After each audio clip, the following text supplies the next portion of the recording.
Imagine spending 6 entire months of your childhood just, you know, working until your hands literally bleed, Hmm. frantically building furniture out of your bankrupt family's leftover scraps. Oh, wow. Right, Yeah. just pouring your absolute soul into this massive project, basically just to make your father smile. And then, And then yeah. imagine that when you finally present this monumental effort to him, his only reaction is to just, like, complain about it. That is so brutal. I mean, it just breaks your heart to even think about. It really does.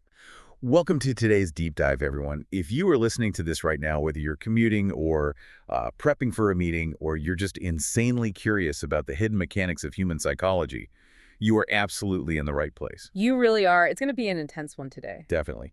Today we are exploring the intense, often totally hidden emotional labor that children perform to literally try and save their parents. Yeah, that agonizing gap between like our expectations of gratitude and the cold reality of what actually happens. Exactly. Yeah. And perhaps most importantly, we are unpacking how you can take the ruins of a difficult past and somehow repurpose them into the foundation for your own future joy. Which is so hard to do, but so vital. So, our source material for this deep dive is a remarkably candid, deeply personal essay.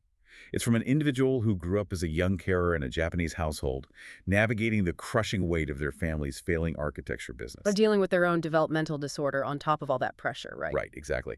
So our mission today is to extract the insights from this really poignant narrative. We want to understand family dynamics, the illusion of the perfect resolution, and how to find peace when the people you love completely refuse to play the roles you've written for them. It's such a universal struggle, honestly. It is. And there is this universal truth the author highlights right at the beginning that just hooks you immediately. They write that no matter if you are 0 years old, a teenager, or a fully grown adult, no child ever wants to see their parent unhappy. Oh, absolutely. I mean, it is a biological imperative. Yeah. Can you break that down a bit for us? Sure. So that biological imperative is basically the engine driving this entire narrative. A child's survival depends entirely on the stability of their caregivers. Right. Because if the caregiver goes down, the kid goes down. Exactly. When a parent is unhappy or erratic or depressed, the child's nervous system interprets that not just as sadness, but as a literal threat to their own existence. Wow. A literal threat. That is intense. It is. The child's brain recognizes that the giant who is supposed to be protecting them is suddenly compromised. Therefore, the child instinctively steps in to try and repair the giant. They become the caretaker. Right. They attempt to manage the parent's emotional state just to ensure their own physical and emotional survival. Okay, let's examine the baseline of the environment that actually creates that kind of desperation. The author argues that while children fundamentally want to see their parents happy, a lot of parents completely fail to provide this baseline reality. Yeah, they really do. In fact, the author explicitly states they never saw their parents happy. Like, ever. They describe their childhood as existing entirely within a storm of sadness, anger, despair, and tears. That word storm is so accurate for a household like that. I want to linger on this storm metaphor for a second. Imagine a child's perception of a parent's mood as the literal weather in their universe. Right. If you are a kid, you don't have a weather app. You just wake up, look at your parent, and if the parent is a sunny day, you can go out and play. But if they aren't? Exactly. If the parent is a constant raging storm of despair and anger, the child doesn't get to play. The child is constantly, desperately trying to build a shelter. And building a shelter requires constant hypervigilance. A child in that environment learns to read microexpressions the exact same way a meteorologist reads a barometer. Wow, yeah. Constantly checking the pressure. Yes, they're constantly scanning for a drop in atmospheric pressure, a sigh, a slammed door, just like a specific tone of voice. The little things that most people wouldn't even notice. Exactly. These become the early warning sirens of an incoming emotional hurricane. And what's fascinating here is how the author categorizes the psychology of these unhappy parents into 3 distinct patterns. Oh, right, the 3 patterns. Let's go through those. What's the first one? Well, the first pattern they identify is this profound sense of entitlement born from past suffering. Entitlement. Like, how so? So, a parent who has struggled significantly in their own life might unconsciously view having a child as their cosmic reward. They operate under the assumption that because they suffered, their life should now be easy. Oh, I see. Yeah, and they think the child's mere existence should just magically balance the scales of their past hardships. Which, I mean, that places an impossible, invisible burden on a newborn baby. It really does. It's entirely unfair. The parent is essentially saying, here, fix my tragic backstory just by existing. But the baby doesn't know the backstory. No, of course not. The baby just knows the parent is constantly disappointed that the magic fix isn't working. Right. And then you have the second pattern, which is the parent who attempts to fix their own past relationships with their own parents by overcorrecting with their child. Ah, so like trying to rewrite history. Exactly. They try to rewrite history. If their parents were too strict, they become completely boundaryless. If their parents were absent, they become suffocatingly enmeshed. So they just swing the pendulum entirely in the opposite direction. They do, but they end up creating a whole new set of dysfunctions because they are reacting to ghosts. They are raising the echo of their own childhood trauma, not the actual child standing right in front of them. That makes so much sense. And then there's the third pattern the author identifies. It honestly feels like the most complex one. It is definitely the most layered, yeah. They describe parents who subconsciously use a child's illness or a child's hardship to kind of distract from their own pain. Right, the savior complex. Yeah. The parent dives headfirst into taking care of a sick child, not purely out of selfless love, but because playing the savior allows them to avoid looking at their own miserable life. They are trying to heal their own inner child by saving their actual child. But wait, I kind of have to push back on this a little bit. Isn't calling this self-serving a bit harsh? I can see why you'd say that, sure. Because, I mean, from the outside, a parent destroying their health to care for a sick kid or a kid with a developmental disorder, it looks like the ultimate sacrifice, right? Society praises these people as martyrs. So how is that selfish? Well, we have to separate the external action from the internal psychological mechanism here. Okay, fair enough. Of course, the physical labor of caregiving is exhausting and requires massive sacrifice. No one is denying that. But we really need to examine where the psychological reward is coming from. Okay, I'm tracking. Facing your own trauma, a failing marriage, or the collapse of your life's ambition that is absolutely terrifying. It requires profound introspection and really painful change. And people hate change. Exactly. The human ego will do almost anything to avoid that level of psychic pain. Now, if you have a child who is struggling, suddenly you have this socially acceptable, intensely praised distraction. Oh, wow. So it's an escape hatch. It is. Your nervous system actually prefers the acute, supposedly solvable problem of a struggling child over the chronic, unsolvable problem of your own internal void. That is so heavy, but it makes perfect sense. By pouring all your frantic, anxious energy into saving the child, you basically never have to address your internal crisis. You are projecting your own need to be rescued onto the child. So the mechanism here is projection. Exactly. The parent isn't actually seeing the child's specific needs at all. They are seeing a mirror reflecting their own desperate desire for salvation. So the child's actual needs are secondary. The parent is treating the child's hardship as almost like an emotional narcotic. Yes, it numbs them to their own pain. And in this environment, the child realizes very early on that their role is to be the emotional regulation device for the parent. They become the young carer. They manage the parent's psychological state by constantly absorbing the storm we talked about earlier. Right. And for the author of our source text, this storm wasn't just abstract emotional tension. It was physicalized. Oh, very much so. The tension in their childhood home was built out of the literal materials of their father's stressful career. Which brings us to the incredible imagery the author uses to describe the early High-Z era. Right, around the late 80s or early 90s, yeah? Exactly. The author talks about when they would play in their father's architecture office. Because the author grew up completely surrounded by wood, their grandfather was a carpenter, and their father was a first-class architect. So it's basically the family legacy. Totally.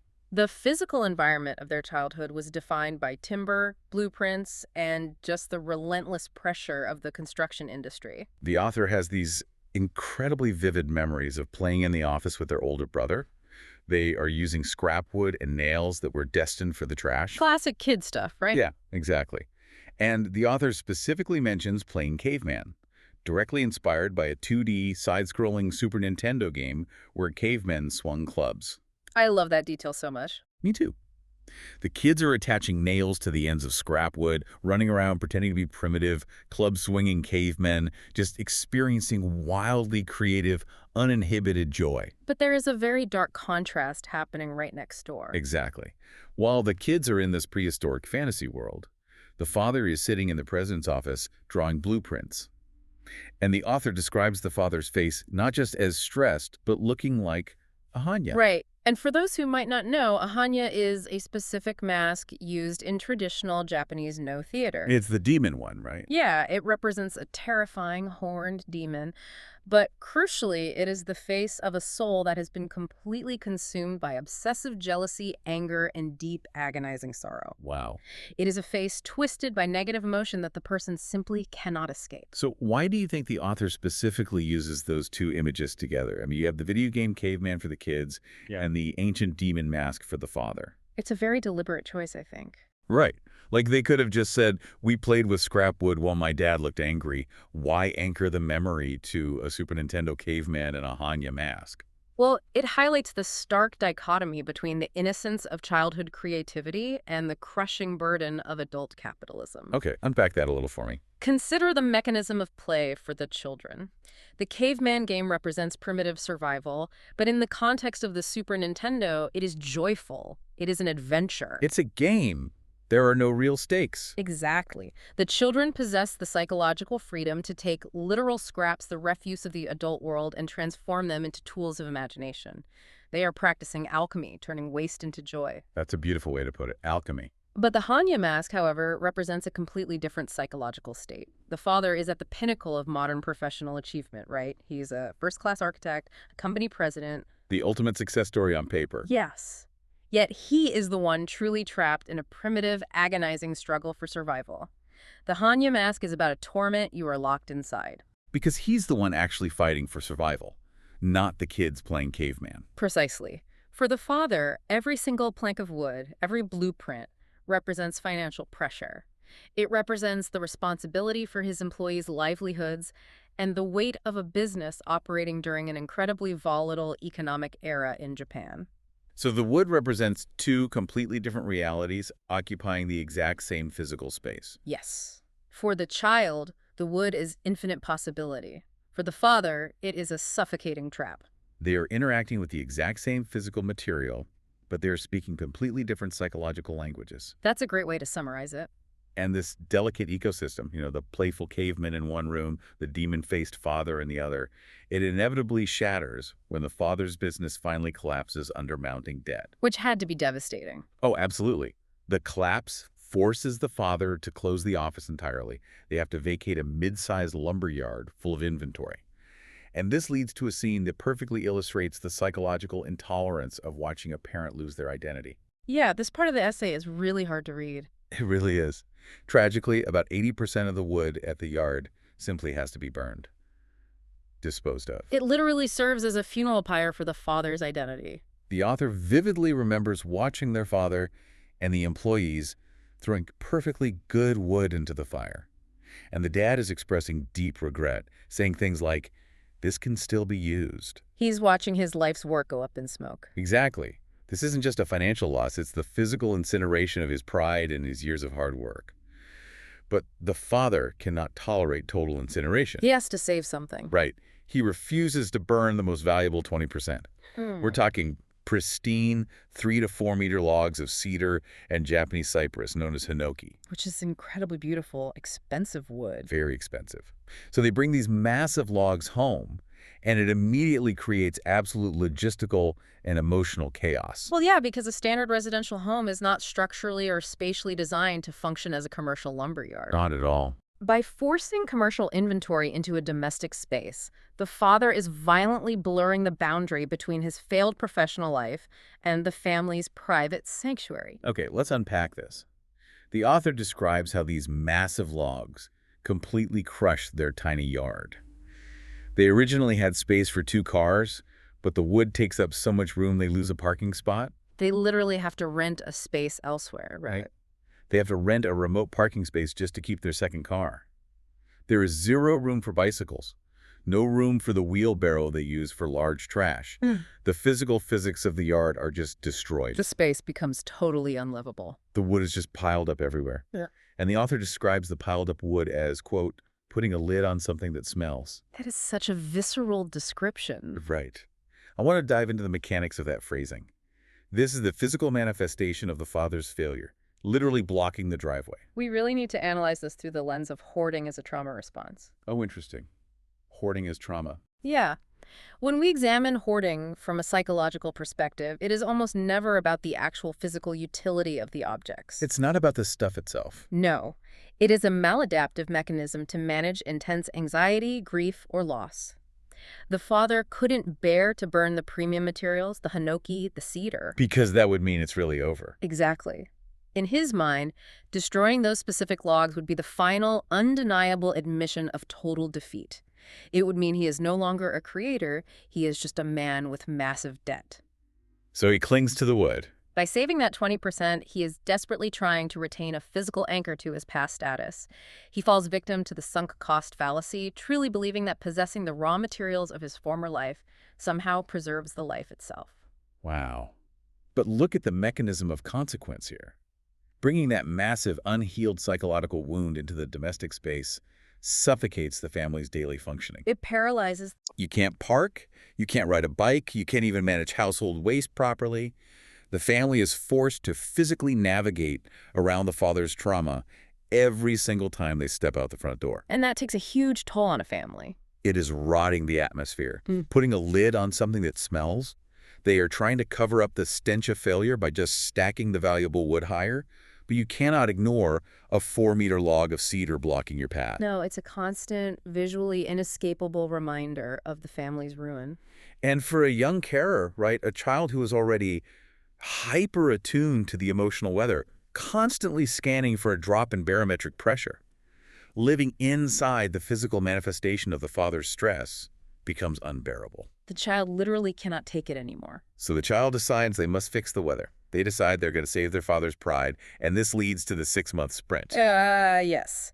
This is where we really see the collision of profound childhood trauma and the unique neurological mechanics of a developmental disorder. Yeah, the author takes it upon themselves to solve the lumber crisis. A child trying to solve a commercial bankruptcy crisis. It's wild. They are driven by the creativity they fostered playing in that office as a kid, and the impulsivity and hyperfocus associated with their developmental disorder. Which allows for incredible sustained effort. Right. They embark on a 6-month, intense, non-stop DIY campaign to repurpose every single piece of that hoarded wood. 6 months of nonstop physical labor. We're talking about building privacy fences, chairs, folding desk extensions, hanging storage shelves, and even custom trash cans for every room in the house.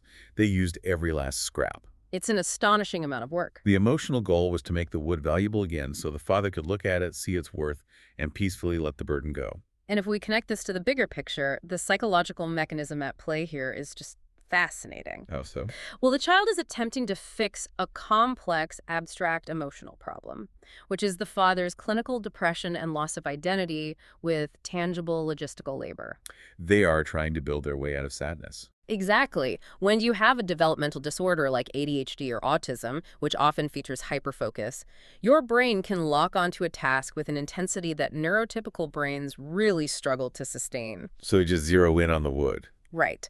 The child's nervous system, desperate to alleviate the ambient trauma of the household, weaponizes this hyperfocus. They truly believe that if they just physically transmute the wood into functional items, they will transmute the father's despair into peace. It is magical thinking driven by sheer manual labor. Yes.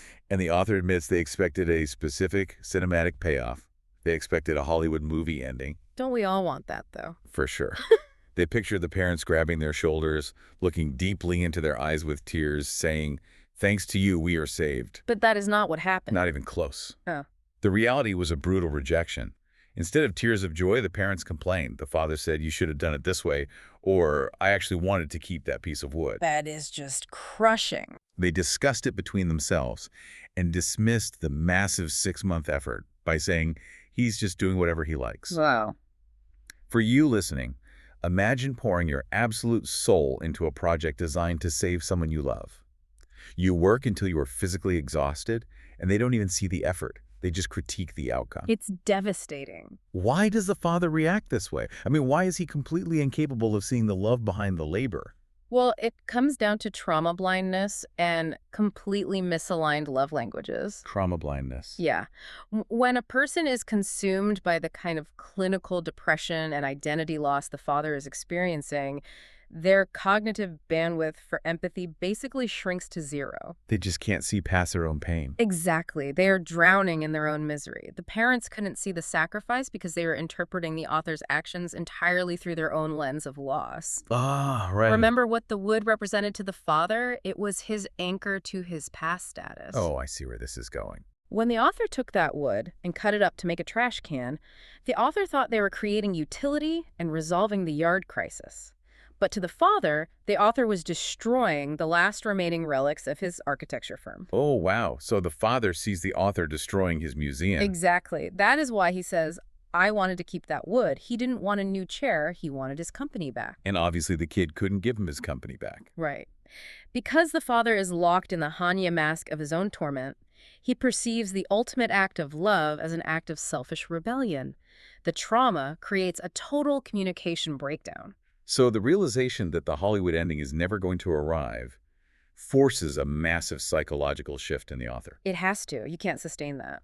They look back at the 6-month wood project and really their entire life of emotional labor, giving their parents daily massages, buying them gifts, trying to regulate the storm. All that invisible work.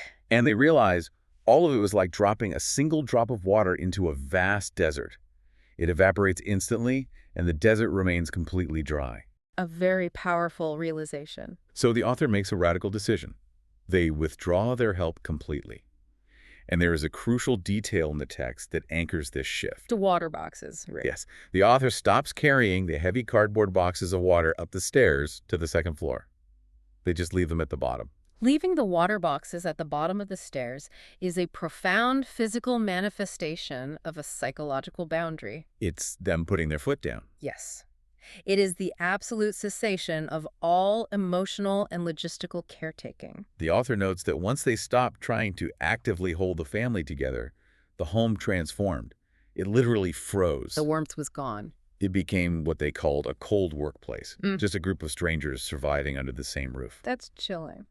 The author realizes that all those years of constantly adjusting their own personality based on their parents' reactions was, quote, empty spinning. Empty spinning. Wow. I want to explore the mechanics of this empty spinning.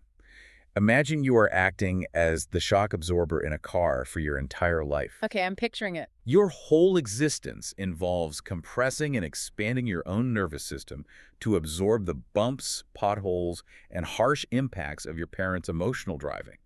Ensuring they have a smooth ride. Right. You think that is just how the structural integrity of the family works. But the moment you rigidify, the moment you drop the water boxes and say, I am not absorbing this anymore, you realize the car actually has no suspension of its own. Oh, that is a fantastic analogy. Without you contorting yourself, the chassis just grinds directly against the pavement. The family structure was never stable. It was entirely dependent on your hidden labor. Absolutely.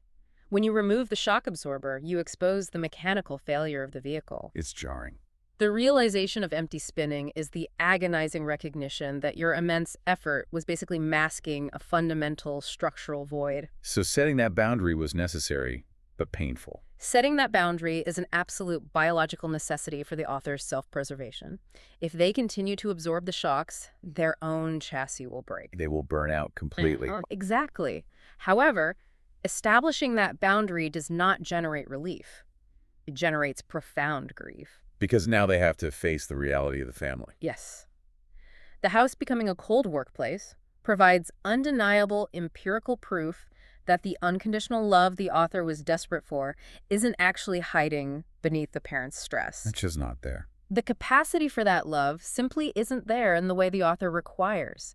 The author must mourn the family that never was and accept the terrifying void of their reality. And having withdrawn from the physical family and accepted that void, the author is left completely isolated. Totally alone. They have to figure out who they actually are when they aren't just reacting to the barometer of their parents' moods. Which is a huge identity crisis. The author admits they struggled deeply with forming appropriate attachments because of their upbringing. They eventually accepted their developmental disorder later in life, but the trauma and burnout led to a period where they completely lost real-world connection with others for 12 years. 12 entire years. That is a massive chunk of time. 12 years of isolation. So how do they learn to be a person again? The author points out a massive irony. They had used the lives of various strangers on the other side of a smartphone screen as references to construct their own identity. The internet became their teacher. They observed how people interact online, how they share, how they emote, and used that as a blueprint. Now, I want to challenge a narrative here. Oh, please do. If you listen to almost any social commentary today, the dominant narrative is that social media isolates us, that screens are destroying human connection. Right. That's the standard talking point. But for this author, the screen wasn't the isolation, it was the lifeline. The real-world models failed them entirely. How does a screen actually function as a tool for rebuilding a shattered identity? Well, we really have to examine the neurobiology of trauma and attachment here. Okay, lay it on me. In early childhood development, a caregiver functions as a mirror. A child expresses an emotion, looks to the parent, and the parent's reaction, a smile, a frown, a comforting word, reflects back to the child who they are and how the world responds to them. So they learn about themselves through the parent's face. Exactly. This mirroring builds the architecture of the self. But if the parent's mirror only ever reflects the Hanya mask, anger, disappointment, or total apathy, the child's sense of self is shattered. They learn that the world is hostile. Yes, the world is perceived as inherently dangerous. When the author retreated into isolation, their threat detection system, the amygdala, was hyperactive. So real people felt like threats. Interacting with real human faces in the physical world triggered a massive cortisol response because real faces had only ever brought pain and rejection. This is where the digital screen becomes vital scaffolding. So the screen lowers the biological threat level. Exactly. For someone dealing with complex trauma or navigating a developmental disorder, the predictability, the physical distance, and the control offered by a digital screen provide a neurologically safe environment. Because you can just turn it off if it gets too much. Right. You can observe human behavior, study the mechanics of social interaction, and practice mirroring without the immediate, terrifying threat of a physical Hanya mask reacting to your mistakes. The stakes are so much lower. The people on the screen become a new, manageable mirror made of pixels. It allows the brain's threat detection system to calm down long enough for the prefrontal cortex to study the architecture of normal human interaction. It's like a simulation mode for socializing. It is not a permanent replacement for real life, of course, but it is the essential scaffolding required before the person can safely attempt to build connections in the physical world again. The digital world served as the training wheels for their nervous system. That totally reframes the entire conversation around screen time for traumatized individuals. It really does. It's not hiding, it's studying. And that preparation is crucial because the essay does not end in digital isolation or bitterness over the ungrateful parents. The author pivots to a vision of the future that requires a staggering amount of emotional intelligence. It really is inspiring where they end up. They take a hard look at what they actually gained from their agonizing childhood. And the truth is, they possess immense, highly specialized knowledge. They know modern carpentry inside and out. They are a master builder now. They know how to use obscure, multifunctional Showa-era tools that most people today have never even seen. They acknowledge a hard truth. They only have these incredible skills because they were born to that specific father, in that specific industry, with all its flaws. Right. They recognize the value of the tools, even if the workshop they learned in was a psychological nightmare. Exactly. But they also set a firm boundary. Having seen the absolute hell of the construction industry that broke their father, they flat out refuse to work in it professionally. They refuse to repeat the cycle. They break the generational cycle. Instead, they envision a completely different application for these skills. They envision a future where they have the ideal family they never had growing up. That is such a beautiful vision. They picture a wife sitting peacefully on a garden bench that the author built with her own hands. They picture watching their small son and teaching the boy how to use those old Showa-era tools. Not for survival, though. Right. Not to frantically save the family from bankruptcy, but just to make a swing or a small shelf. The physical materials are exactly the same. The kinetic skills are the same. But the psychological context is entirely transformed. It's used for joy now. Yes. The DIY labor is no longer a desperate trauma response. It is utilized purely for love, connection, and creation. But getting to that peaceful garden bench requires dealing with the anger they still hold toward their parents today, because things are not resolved. No, it's an ongoing struggle. The author is currently in conflict with their parents. Yet the author has developed an emotional strategy that is profound. They refuse to wait until their father is dead to feel gratitude. That takes so much strength. They actively practice wrapping their current resentment in what they call a blurred mist of gratitude. Whenever a hateful memory rises, the author forces themselves to instantly recall a moment of equal gratitude. A blurred mist of gratitude. Their ultimate goal is to reach a state where, on his deathbed, the father can look at the author and say, "I can die in peace, you are a fine person, thank you, and I'm sorry." And they can both shed tears together. Right. So what does this all mean? I mean, how does a person who spent 6 months breaking their back only to be criticized get to a point where they are cultivating this mist of gratitude? Break down the mechanics of holding those two things at once. The level of cognitive dissonance and emotional maturity required to cultivate this mist of gratitude is immense. I can't even imagine. Most people, when faced with severe childhood emotional neglect, default to one of two rigid neurological pathways. Which are? They either remain trapped in the trauma bond, endlessly trying to please the unpleasable parent, or they sever the connection entirely and let the resentment harden into a permanent, inflexible defense mechanism. The frozen heart approach. It protects you, but it keeps you rigid. Yes, and rigidity prevents growth. What the author is doing is an active daily practice of holding two completely contradictory truths simultaneously in their prefrontal cortex. Okay, what are the two truths? Truth number one is, you hurt me deeply, you use me as an emotional regulation device, and you could not see my love. And truth number two? Truth number two is, you gave me the raw materials, the mechanical skills, and the resilience to build my own beautiful life. Wow.